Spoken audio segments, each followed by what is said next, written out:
Yo, what is up, guys? Joker bringing you another video on Diablo 4. I wanted to go ahead and make a quick video going over kind of the future of Diablo 4, what its timeline is probably going to look like using an example of Path of Exile, as well as go over the number one complaint that I've seen where Diablo 4 has no endgame currently and kind of explain why that is.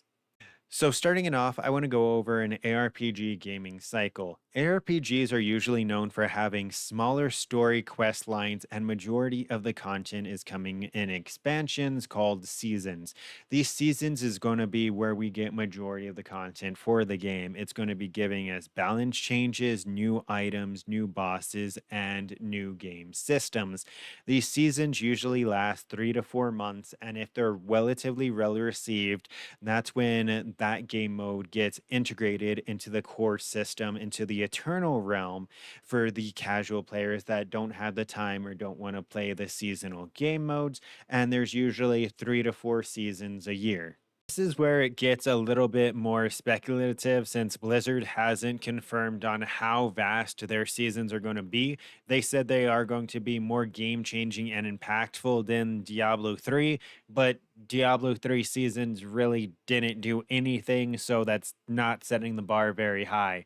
With high expectations, I'm assuming they're going to be somewhere on par with Path of Exile seasons, since that is going to be the number one competitor. So that's where I'm going to be using the example from.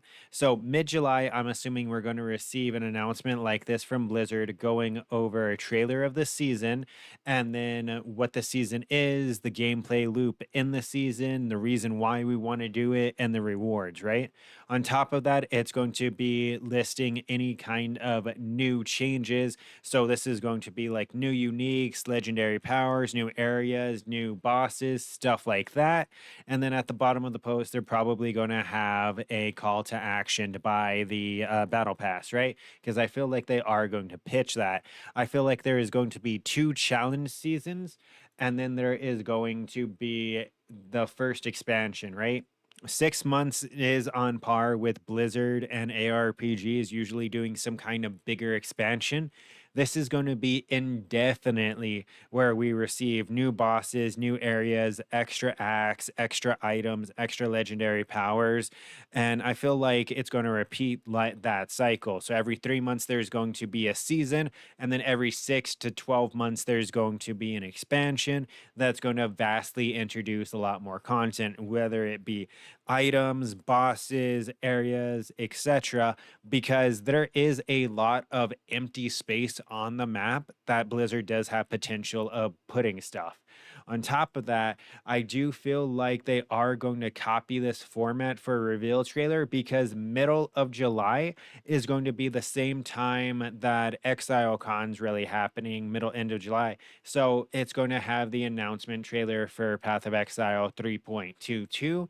So there's already going to be a lot of eyes on ARPGs because of Path of Exile. There's ExileCon and the announcement for PoE 2 and the announcement for 3.22. So it's really big for Path of Exile. So I think that Blizzard is really going to try to kind of nail this first announcement, and then based on how well this first league does, that's when it's really going to be core or not. I feel like the first couple of leagues in Path of Exile went core regardless before they started deciding. So it may be these first couple of leagues go core in Diablo 4 automatically. And then it's the later leagues that is really based on reception. But that's really how I feel like it's going to go. So you players that want to play in the Eternal realm will have a chance to check out the new content probably just slightly later than the seasons. Usually you're able to do stuff in standard and Path of Exile at the same time of the official league launch. So you're going to be able to play there. But I just wanted to go ahead and throw out this short video going over my expectations, what I'm assuming is going to happen, and the roadmap for D4 going forward. I hope it helped. Hopefully, it makes you want to come back for season one. Obviously, when we get a reveal for season one, I'm going to be making a video on that, and going to be playing season one because it actually doesn't bump into 3.22 at much, if at all, really. So that's awesome there. But yeah, that's pretty much it. Don't forget to like, comment, and subscribe to stay up to date with this and future content. And until next time, take care.